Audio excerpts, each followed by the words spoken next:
Ces hommes masqués ne sont pas des combattants rebelles, mais des volontaires chargés de faire respecter la loi. Ils font partie d'un département de police de la ville d'Al-Bab, au nord d'Alep.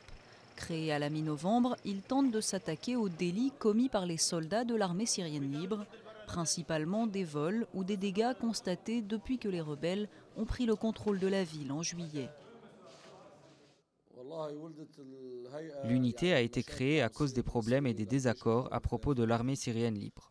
Nous avons parlé avec toutes les brigades d'Al-Bab, on s'est rencontrés et on s'est mis d'accord pour créer le comité pour la promotion des vertus et la prévention des vices, pour résoudre les problèmes purement militaires.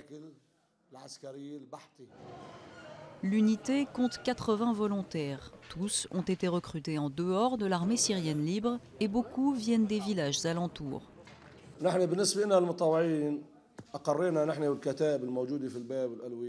Nous avons décidé avec toutes les brigades d'Al-Bab de recruter des bénévoles qui ne viennent pas en tant que militaires, mais complètement de la société civile, afin que les militaires ou les enquêteurs ne soient pas accusés d'être liés à une brigade.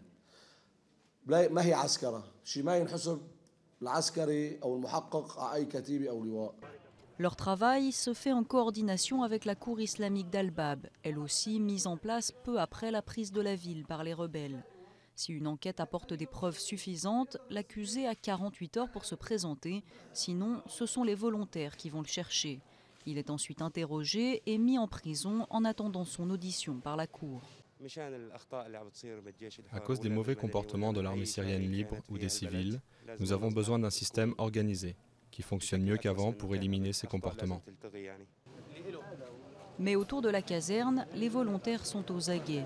Même si toutes les brigades de l'armée syrienne libre d'Al-Bab ont approuvé ce nouveau système, les attaques venant d'amis de personnes arrêtées ne sont pas rares.